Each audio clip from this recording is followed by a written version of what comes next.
ഹരേ കൃഷ്ണ. ഇനി നമുക്ക് 13ാമത്തെ ശ്ലോകം നോക്കാം. അവാദ്യന്ത വിചിത്രാണി വാദിത്രാണി മഹോത്സവേ കൃഷ്ണേ കൃഷ്ണേ വിശ്വേശ്വരേ നന്ദേ നന്ദസ്യ വ്രജമാഗതേ. ഇനി നമുക്ക് അതിലെ പദങ്ങളുടെ അർത്ഥമൊന്ന് നോക്കാം. നമ്മൾ കഴിഞ്ഞ ഏതാനും ശ്ലോകങ്ങളിലായി പറഞ്ഞുകൊണ്ടിരുന്ന അതേ ഉത്സവ ലഹരിയുടെ ചിത്രമാണ് ഈ ഒരു ശ്ലോകത്തിലും വ്യാസഭഗവാൻ നമുക്ക് കാണിച്ചു തരുന്നത്. നമുക്ക് പദങ്ങളുടെ അർത്ഥം നോക്കാം. അവാദ്യന്ത എന്ന് പറഞ്ഞാൽ ഇങ്ങനെ ശബ്ദഘോഷങ്ങളൊക്കെ ഇങ്ങനെ മുഴക്കപ്പെട്ടു. വിചിത്രാണി, വിചിത്രാണി പറഞ്ഞാൽ വളരെ വിശേഷങ്ങളായിട്ടുള്ള പലതരത്തിലുള്ള വാദിത്രാണി വാദ്യങ്ങൾ മഹോത്സവേ ഈ മഹോത്സവത്തിൽ. അപ്പോൾ ഭഗവാന്റെ ഈ ജന്മസംസ്കാര മഹോത്സവത്തിൽ പലതരത്തിലുള്ള വാദ്യങ്ങളിൽ നിന്നും ആ ഘോഷങ്ങൾ അങ്ങനെ മുഴക്കപ്പെട്ടു. അന്തരീക്ഷത്തിലാകെ ആ വാദ്യങ്ങൾക്ക് പോലും അവരറിയാത്ത ഒരു ലഹരി വന്നു പോയിരുന്നുവോ എന്ന് തോന്നിപ്പോകും. ആ അന്തരീക്ഷമാകെ അതിൽ നിന്നുള്ള ആ ഘോഷങ്ങൾ അങ്ങനെ മുഴക്കപ്പെട്ടു.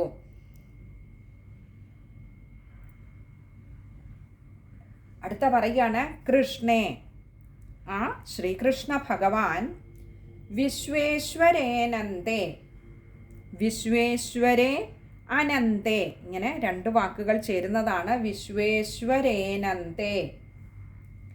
വിശ്വേശ്വരേ എന്ന് പറഞ്ഞാൽ ഈ വിശ്വത്തിന് മുഴുവൻ ഈശ്വരനായിട്ടുള്ള അഥവാ നാഥനായിട്ടുള്ള രക്ഷകനായിട്ടുള്ള, ഇനി അതുമല്ലെങ്കിൽ തങ്ങളുടെയൊക്കെ നായകനായിട്ടുള്ള, വിശ്വത്തിന് തന്നെ നായകനായിട്ടുള്ള ആ ഭഗവാൻ, ആ ഉണ്ണിക്കണ്ണനാണ്, ആ ഭഗവാനാണ്, വിശ്വവ്യാപിയായിട്ടുള്ള ആ ഭഗവാനാണ് ഇപ്പോൾ ഒരു രൂപമെടുത്ത് ആ ആനന്ദമൂർത്തിത വന്നിരിക്കുകയാണ്. ഭഗവാനെ അവിടെ ആ ഗോകുലത്തിൽ ആ ഗോപന്മാർക്കും ഗോപസ്ത്രീകൾക്കും നന്ദഗോപർക്കും യശോദാമയ്ക്കും ഒക്കെ കണ്ണിന് കുളിരേകാനായിട്ട് അങ്ങനെയുള്ള വിശ്വേശ്വരെ, വിശ്വത്തിൻ്റെ നാഥനായിട്ടുള്ള ഭഗവാനെ അനന്തേ, ഭഗവാനാകട്ടെ അന്തമില്ലാത്തവനാണ്. ഭഗവാൻ ആരാണ്? ഈ വിശ്വം മുഴുവൻ വ്യാപിച്ചു കിടക്കുന്ന ആ ചൈതന്യമാണ്. ഭഗവാന്റെ പാദത്തോളം മാത്രമേ വരികയുള്ളൂ ഈ അണ്ടകടാഹം മുഴുവൻ. അതിൻ്റെ തന്നെ ഒരു 1/4 ഭാഗമേ വരൂ എന്നാണ് പറയുന്നത്. അപ്പോൾ ഭഗവാന്റെ ആ രൂപത്തെക്കുറിച്ച് നമുക്ക് ചിന്തിക്കാൻ പോലും കഴിയില്ല. അത്രമാത്രം മഹത്തായ ഒന്ന്, ബൃഹത്തായ ഒന്ന് ഒരു ചെറിയൊരു ഉണ്ണിയുടെ രൂപമെടുത്ത് അവരുടെ മുൻപിൽ കാച്ചിക്കുറുക്കിയ പാലുപോലെ ആനന്ദം മുഴുവൻ അങ്ങനെ കട്ടയായി വന്ന് കിടക്കുകയാണ്.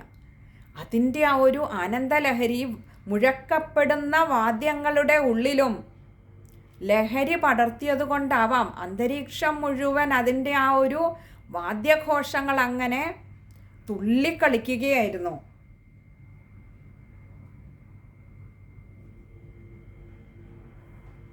എന്നിട്ട് പറയുകയാണ് നന്ദസ്യ, നന്ദസ്യ എന്നാൽ നന്ദഗോപരുടെ വ്രജമാഗതേ. വ്രജം എന്ന് പറഞ്ഞാൽ ഗോകുലം, ഗോകുലത്തിലേക്ക് ആഗതേ എത്തിച്ചേർന്നു. അപ്പോൾ ഈ പലതരത്തിലുള്ള വാദ്യങ്ങൾ മുഴക്കുന്ന കലാകാരന്മാരൊക്കെയും ഒരു പക്ഷേ ക്ഷണിക്കപ്പെടാതെ തന്നെ ഏതോ ഒരു മാന്ത്രിക ശക്തിയുടെ വലയത്തിൽ അകപ്പെട്ടതുപോലെ അങ്ങനെ ആ ഗോകുലത്തിലേക്ക് എത്തിച്ചേർന്നു. തന്നെയല്ല, ആ വാദ്യങ്ങളൊക്കെ അവിടെ അങ്ങനെ പരമാനന്ദ ലഹരിയിൽ ഘോഷിക്കപ്പെടുകയായിരുന്നു. അവരെ ഈ വാദ്യങ്ങളെയൊക്കെ അവിടേക്ക് വരുത്തിയത്, ക്ഷണിക്കാതെ ക്ഷണിച്ചു വരുത്തിയത് ഒരു പക്ഷേ ആ അന്തമില്ലാത്തവനായ അനന്തമൂർത്തിയായിട്ടുള്ള ഈ വിശ്വത്തിൻ്റെ മുഴുവൻ രക്ഷകനായിട്ടുള്ള, നായകനായിട്ടുള്ള, ഈശ്വരനായിട്ടുള്ള ആ ചൈതന്യത്തിൻ്റെ പ്രഭാവം തന്നെയാവാം അങ്ങോട്ടേക്ക് ആകർഷിച്ചു വരുത്തിക്കഴിഞ്ഞാലോ നമുക്ക് സൂര്യൻ്റെ അടുത്ത് പോയാൽ എപ്രകാരമാണോ ആ താപത്തിൻ്റെ പ്രഭാവം നമ്മളിലേക്ക് പകർന്നു വരുന്നത്, ഈ ആനന്ദമൂർത്തിയുടെ അടുത്ത് വന്നപ്പോൾ ആ ആനന്ദലഹരിയിൽ വാദ്യമേളങ്ങളൊക്കെ അങ്ങനെ മതിമറന്നു ഘോഷിക്കുകയായിരുന്നു.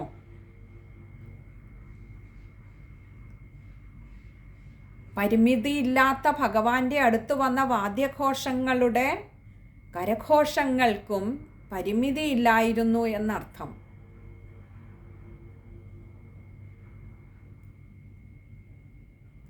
ആദ്യവും അന്തവും ഇല്ലാത്ത ഭഗവാന്റെ അച്ഛനാരാ അമ്മയാരാ എന്ന് ചോദിച്ചാൽ പ്രപഞ്ച സൃഷ്ടിക്ക് മുഴുവൻ ഹേതുഭൂതനായിട്ടുള്ള ആ ഭഗവാന് ഒരു ആദിയുമില്ല, അന്തവുമില്ല, അച്ഛനുമില്ല, അമ്മയുമില്ല. ഭഗവാനെ ആരാണ്, അല്ലെങ്കിൽ ഭഗവാന്റെ മഹത്വത്തെ ആരാണ് പ്രകാശിപ്പിക്കുന്നതെന്ന് ചോദിച്ചാൽ ആരുമല്ല, ഭഗവാൻ തന്നെ സ്വരാട് സ്വരൂപമാണ്.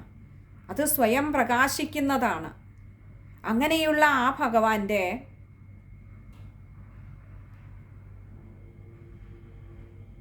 രണ്ട് അറ്റങ്ങളില്ലാത്ത അല്ലെങ്കിൽ കാണാൻ കഴിയാത്ത ഒന്ന് അനന്തമാണ്. ഭഗവാന്റെ ആദിയോ അന്തമോ ആർക്കും അറിയില്ല.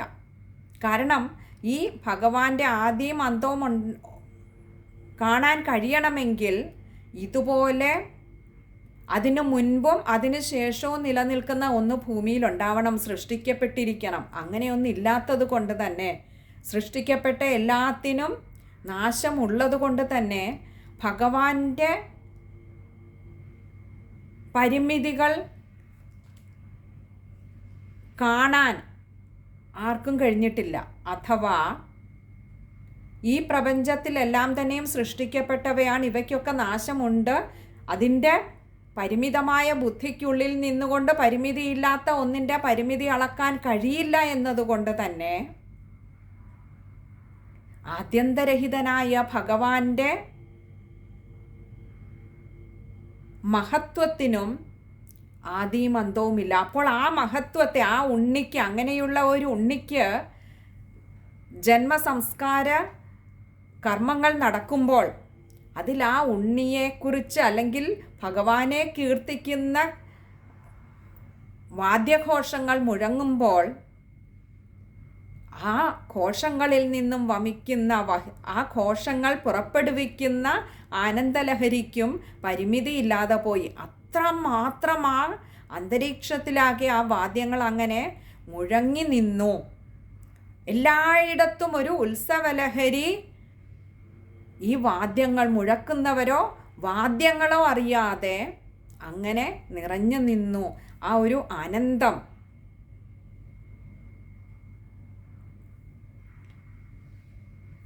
ഇനി നമുക്ക് ആ ശ്ലോകം ഒന്നുകൂടി ഒന്ന് നോക്കാം.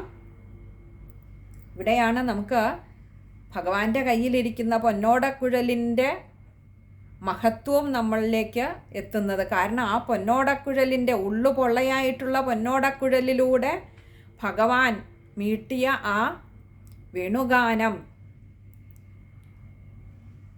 ഇന്നും നമ്മുടെയൊക്കെ മനസ്സിൽ, ഒരു പക്ഷെ അന്ന് കേൾക്കാൻ കഴിഞ്ഞില്ലെങ്കിലും വേണുഗാനം എപ്പോൾ കേട്ടാലും ഭഗവാന്റെ ആ ഉണ്ണിക്കണ്ണൻ്റെ രൂപം ഉള്ളിലേക്ക് ഓടിയെത്തുന്നത്, ആ മധുരസ്വരൂപം എന്നും ഉള്ളിൽ ആനന്ദം നിറയ്ക്കുന്നത്, ഒരു വേണുഗാനത്തിലൂടെ നിറയ്ക്കുന്നത് ഭഗവാനെ അവിടുത്തെ ചുണ്ടോട് ചേർന്നിരിക്കാൻ ആ വേണുവിന് കിട്ടിയ ഭാഗ്യം കൊണ്ടാണ്. ഒരു പക്ഷേ മറ്റ് വാദ്യങ്ങൾക്കൊന്നും കിട്ടാതെ പോയ ഒരു ഭാഗ്യമാണ് അവിടുത്തെ ചുണ്ടിൻ്റെ സ്പർശന സുഖം അനുഭവിച്ചറിയാൻ ആ വേണുവിന് കിട്ടിയത്.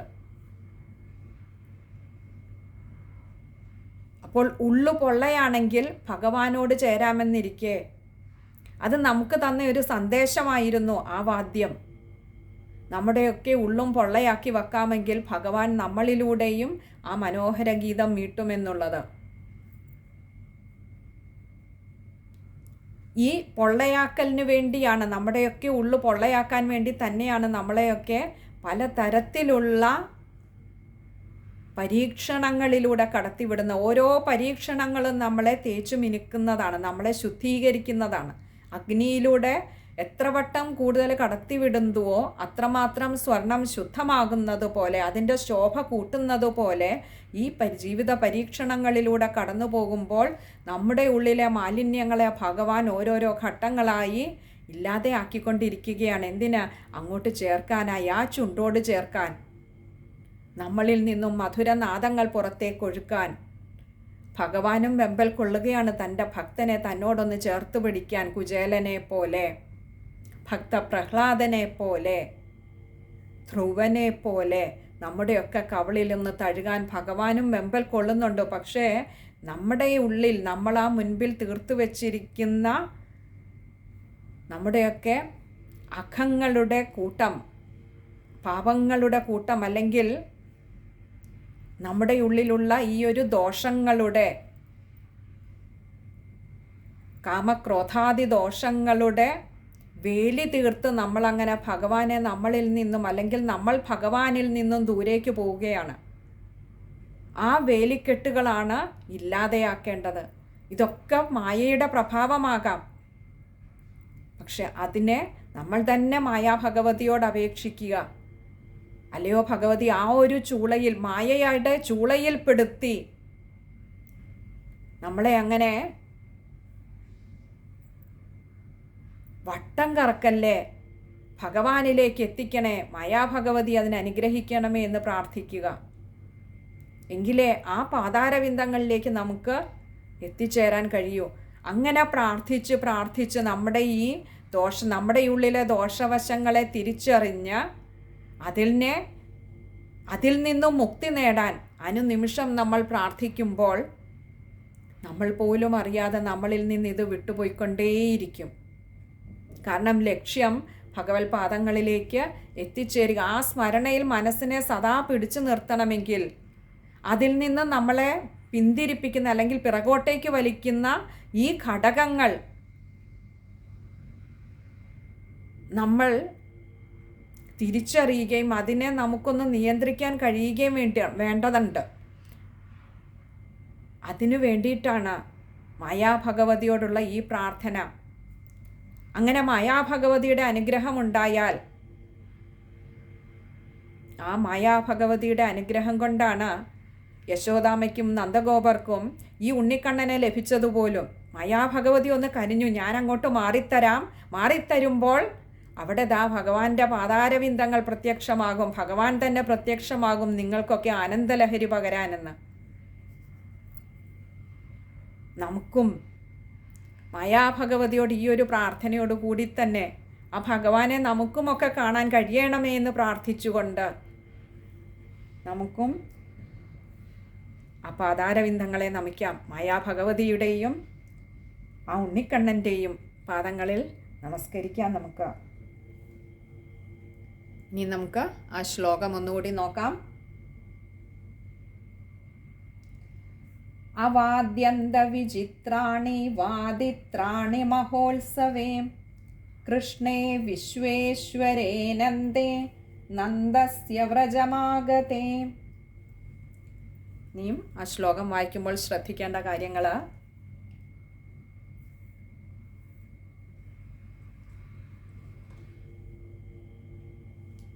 നമുക്ക് രണ്ടാമത്തെ പാദത്തിൽ വരുമ്പോൾ വിശ്വേശ്വരേനന്ദേ, അവിടെ അത് ചേർത്ത് തന്നെ എടുക്കുക. ആ വിശ്വേശ്വരേ അനന്തേ ആയതുകൊണ്ട് രേയുടെ എകാരം നീട്ടി എന്നെടുക്കുക.